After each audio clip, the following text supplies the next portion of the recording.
Ladies and gentlemen, Dogville here. Welcome to a Protoss vs Zerg. It is going to be on Akalon Waste, our Protoss player. Starting up at the top left-hand side here, he was in the WCS Challenger League for America, I believe, if I remember, if that name reminds me correctly. Here from the Clarity Gaming Academy, it is Bales. His opponent down at the bottom right-hand side is our Blue Zerg player, currently playing for Brute Gaming, a wonderful player, throws out the odd crazy build every now and then, but he's well known for having a very solid game regardless of how he likes to play, known as a gun run here, but it is, of course, Brute Gaming's CatZ. Now, we've gone through a couple of games of CatZ recently. It's just I kind of like to pick out games that have really intriguing sort of situations in the matches where like there are some different plays, sort of really interesting sort of quirky sorts of things. So naturally, CatZ comes up quite a bit. But of course, if you've watched his stream, he does love to do the old 3-hatch, sometimes even 4-hatch before pool build in this particular matchup. So I would not be surprised if we see a quick scout come out from him. In fact, there he goes straight away with that. I believe that was about a 12 drone scout roundabout there. This is what this is for, is so that you can scout out if your opponent is going for a Forge Fast Expand, if they're going for a Gateway, or if they are going for a sort of a little bit more of a classic Gateway Expand. So this is obviously just to allow CatZ the ability to say, well, if he's going for a Nexus expand or a Forge Fast expand down here at the natural, then I can easily take my own natural and take a third without the pool coming up, and then even possibly after that. Sometimes CatZ likes to throw down an extra hatchery just for a little bit of extra production as well, which can really help out. But he will scout through here, sees that the double gas is in operation for Bales right now. Gateway Expand coming up from our Protoss player, so CatZ will have to prepare for that. Normally what you'd want to do in this sort of situation, throw down your spawning pool, then get an extractor up as well so that you can get some gas coming in. Do need that metabolic boost as a little bit of protection, not only against sort of any like straight away like a one zealot, one stalker kind of very early attack, but also for the possibilities of 4 or 5 based gateway attacks that can come out sometimes from Protoss players. So do need to prepare for that kind of thing. It is a pesky thing that Zerg players have had to learn to deal with since the advent of Heart of the Swarm with the Mothership Core, allowing Protoss players to expand like this just simply because they can get the Mothership Core out and be quite safe against any sorts of early pool builds. And it's a very rare thing to see players, to see any of the high-level Zerg players do sort of very early pool sorts of things these days. And like while we did get to see it a little bit in GSL Code S just recently, or WCS Korea in the Premier League against between, I believe it was Soul Key and Parting, I think, if memory serves me right.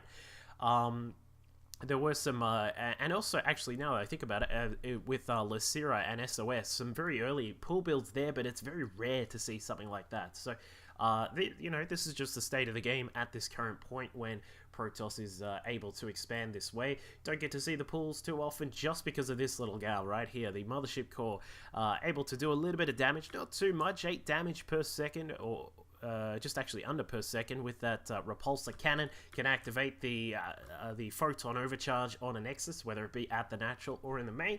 Helps you defend against the early lings that can possibly come out from a Zerg player. So CatZ at the moment does have that Zergling speed now getting started. The metabolic boost now coming in, continuing on to bring in a little bit more gas. He has taken off just the one worker here, so we've got 2 in that extractor right now. So not bringing in a like the full contingent of gas, but it's very close to sort of the efficient numbers of gas that you would normally get with 3 workers. So he'll have to be very careful. It looks like Bales is now getting up the extra gateways down at the natural, so he's going to have a total of 4. Lings did get inside and had a quick scan out of what's going on, so CatZ has a pretty decent idea of what's going on here. He probably have to just double check what's going on here at the ramp of the natural, but just to confirm that all of these 3 gateways are here would be an excellent thing for him. But there is a Stargate now coming out from Bales as well, so we'll probably see Bales grab a couple of Phoenix, try and get a little bit of damage done, just maybe grab an Overlord or 2, perhaps a Queen if we get sort of the Phoenix count up to around about 4 or 5. Sometimes people will still go to that sort of number, but it's not as common as it used to be. So CatZ is going to prepare for this sort of the early game with a Roach Warrior, just in case of those 4 gates do come across and get some more damage. More gas coming in, and the lair also being morphed now for CatZ. So he's going to be ready for the possible attack that may come along. The 4 gates up and running. We can see a couple of sentries here at the natural to defend. CatZ just confirming. There it is. Alright, we've got 3 gates here, so that's a total of 4 alongside this Stargate as well. So he'll have to prepare for the possibility of that. Normally what you'd see at this point is a Spore Crawler, maybe 2, and then of course the Hydras come out. A very common way to deal with Protoss players. Now, everyone will be aware, CatZ loves to throw out the old, we sort of move it towards a mid to late game, where Protoss is obviously sitting on 3 to 4 bases, and the Zerg is up at anywhere from 4, 5, even 6 sometimes, depending on how greedy they are with their economy. But what CatZ loves to do is try and split the map up, and get his creep spread out, get some static defenses out, and then a lot of swarm hosts. So I am expecting to see that kind of play here. It's very difficult to try and, unless the Protoss goes for a very quick third, way back in the day when this map first came out, you got to see a lot of Protoss. That's like the best square I've ever drawn there. You get to see Protoss players sometimes getting a very quick third Nexus, quite similar to the way that it used to be done on Entomb Valley, but you don't get to see that much anymore, just simply because it was very easy. Build up some Hydras, build up some Lings, and just really quickly attack into that third base. So Protoss players don't normally go for that kind of thing now, and it is kind of difficult to push in here, even with a standard sort of attack on the third base that Zerg players like to do with Hydras and Lings, just because of the very small choke point here on the third base. So a lot of Zergs do like to either go for some weird sort of 2-base build and just sort of, power on through with some Banelings or something like that on the natural ramp, or they'll sort of macro it out, take it to 4 bases each, or 4 and 5, depending on how you go, and set up some static defenses and Spore Crawlers and, get the Swarm Hosts out and try and move into that siege type of macro game that we get to see quite a lot out of CatZ. So Bales comes across, gets a queen down now, takes out that queen before she's able to get too much creep out, but CatZ has already gotten started on that. Look at that, we're already into almost the middle section of the map with this creep spread. He's doing an excellent job with that. Phoenix will be forced back by a few Hydras down here at the third base. We can see the drone count of CatZ slowly starting to creep up, but, because of the gateway expand, Zerg players do have to be very careful with how they drone up and how quickly they take their third and even their fourth. So it's quite an interesting thing to see a Zerg player actually almost behind on the work account at this stage of the game. Normally, Wings of Liberty at this stage, you'd have your Zerg up at, around about sort of 65 to 70 drones already at this point right now. But changing times, changing tech, it's always what we like to see in this game, and the options change around for both sides. So CatZ has just got those Hydras out. He will use a couple here to defend. There's nothing really inside the main apart from one of the Spore Crawlers. There is a Queen, so this hallucinated Phoenix not going to get too much damage done. Not that they do much anyway.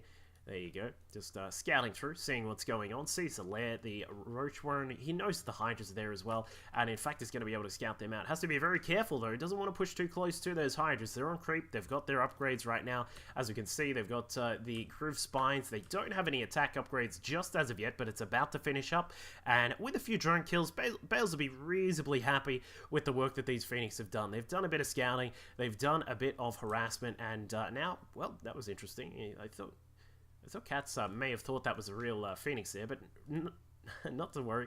He has gotten out, as we can see, the 1-1 upgrades are now done for CatZ. Swarm Hosts now starting to make their way out. 6 are now going to be out on the map, and he can probably start to slowly just maybe move himself across the map.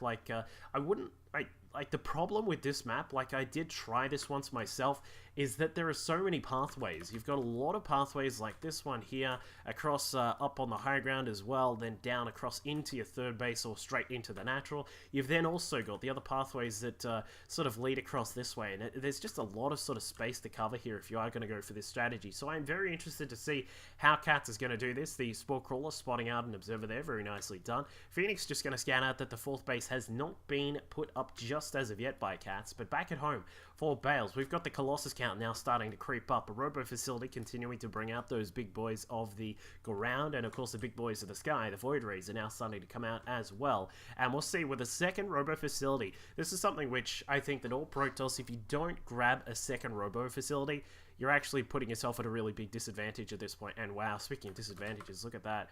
That is really unfortunate for Bales right now. He's actually walled in the Nexus there, and that actually can really hurt. If you've got probes that are out on the map and not actually doing anything, that can be really troublesome. So But anyway, Bales has gotten up that second robo. You do need multiple robos to get out all the Colossus you need to deal with Swarm Hosts. You also need them to get out a couple of extra observers, as we can see here, now starting to come out from Bales.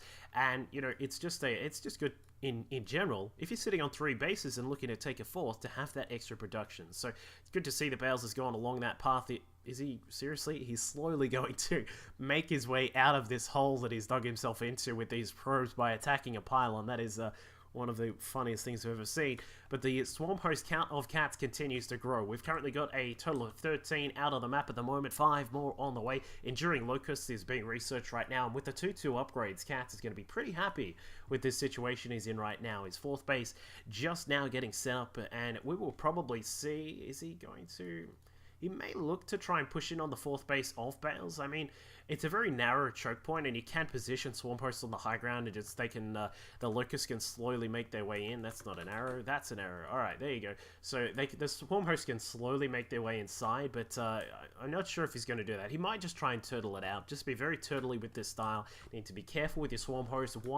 One moment of mispositioning on these guys, and it can be a very troublesome situation for a Zerg. But we can see that Bales is now warping in some Zealots at the 3rd base. Very nicely done. This is one way to abuse a Zerg player who is utilizing this turtle strategy, is to get multiple warp prisms on the map, continuously drop into the bases around the map. And what I would love to see at this point for Bales is another warp prism just over here to get some more harassment done at the 4th base. If he can stop the 4th from getting that extra gas coming in, if he can stop the 5th, which at the moment he cannot see, I don't think. Yeah, he doesn't see that just yet. But if you can stop the Zerg from getting to a comfortable 4 and 5 bases, then you can still be in a very powerful position. It does get very difficult to deal with this Swarm Host Viper, the Swarm Host Viper Infester and Spinecrawler / Sporecrawler style, but if you can hold your 4 bases, if you can hold the Zerg to 4 bases, or possibly 5, depending on what your composition is, you can do quite well. So we'll see what Bales is going to do about this. He does have a large total of Colossus out on the map, 5 in total at the moment. There is another 1 building right now. We do have Void Rays continuously coming out as well, and along with a few upgrades that he's getting out, he's looking reasonably decent right now. We've got +1 to the air weapons just finishing up, +2 to the ground armor is also on the way for Bales right now. And he's just really moving into that laser deathball army. The Void Rays and the Colossus, very powerful units. They can all deal with the Swarm Hosts themselves very easily, but the problem is just powering through those Locusts as quickly as you can, getting past the static defense of the Spinecrawlers and the Spores, then also getting past the Infestors, which can throw out fungal growths. They can throw out a Neuroparasite. I have seen CatZ get Neuroparasite quite a lot in this matchup. It's very useful in sort of mind controlling some of the Void Rays and the Colossus, also for mind controlling a Mothership if it comes out towards the end as well. So looks like we'll have CatZ now. He's starting to direct some of his Swarm Hosts across to the left hand side. Does he know about that base? He doesn't know about the left side base just as of yet, but he can see this attack coming through. Needs to be very careful here, Bales. He is on creep, so the Locusts move very quickly there. He's going to force field out some of the Infestors to hold them back. Observer's getting caught by a fungal growth there, and that is going to be the end of them. Very unfortunate for Bales to lose both of those, but he can rebuild those very quickly here, as we can see him doing. And with a second Stargate now up and operational, I would love to see the Tempest count start to increase for Bales at this point. They're very useful kind of units to have out at this point. They can shoot down Vipers if you get a bit of vision on them. They can also deal with the Swarm Hosts from range. They can also take out your static defenses as well. I really think that they're a part of the late game composition that a Protoss needs to deal with this turtle style that CatZ loves to implement. So I think the endgame sort of situation looks towards sort of a Tempest, Mothership, and Templar kind of mixture with constant dropping if you can. But Bales at the moment hasn't really gone for the drops after that first Warp Prism got shot down in the end. Hasn't really gone for much more than that. He is maxed out now though, so he will be able to he will have to get some of his probes. How many probes does he have out on the map? 77 probes at the moment. Perhaps once he gets this base established, he may be able to cut down on some of his probes, but he does need to be very careful. Maybe some of the gateway units on the ground first as well. Like, I mean, we still got a couple of these sentries out here, which are virtually useless at this point. Like, when you start to get your Colossus count up to 7, you don't actually need force fields to block out the Locusts or anything like that. But Bales, now has got his Colossus all ready and raring to go. They're going to try and push across this side of the map, but CatZ says, I'm going to build a Nidus Worm just outside your third base, and it looks like he may try and attack into this, but this could be some very unfortunate mispositioning here for CatZ. He's going to have to, wow, this is a really tough position for him. He does have that Nidus Worm now, but Bales is pushing across with his 011 air units. He's got 212 on the ground as well. The Colossi easily able to punch through all of these static defenses, and CatZ, I think, has misplayed his hand right now.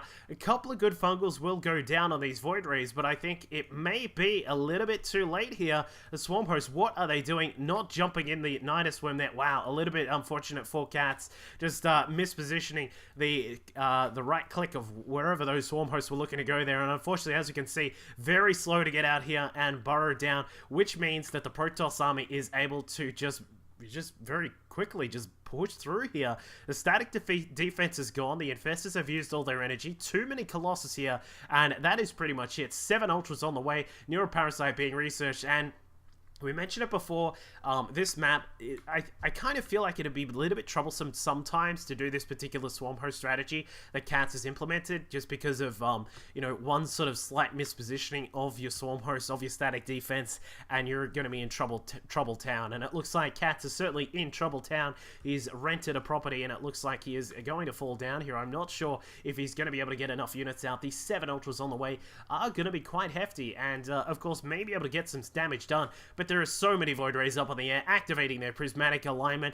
Down go the Ultras in a blaze of flames there. Storm's going down as well. The last few Swarm Hosts will fall down, and a GG from CatZ here in this game. So we can see how, with that turtle style, you have to be very careful sometimes. Unfortunately for CatZ, I think he may have been able to defend this attack with if the Swarm Hosts had have actually gotten into the Nidus Worm on time. We saw that he wasn't able to get them in position to send out some Locusts just at the last second when they would have possibly held back the Colossus, but it didn't happen, and unfortunately, due to possibly a misclick, but possibly just due to the mispositioning in general, CatZ falls down to Bales here in this game on Akalon Waste. Hope you all enjoy the game. Please feel free to subscribe and say hello on Twitter, Twitch, and Facebook as well. If you've got some Hellbats at the front, there's actually not too much that you're going to be able to do against that. It'd be a slow push inside that third base. So this position, at least, there's a little bit more space. Of course, there is a very similar sort of attack path from the south here.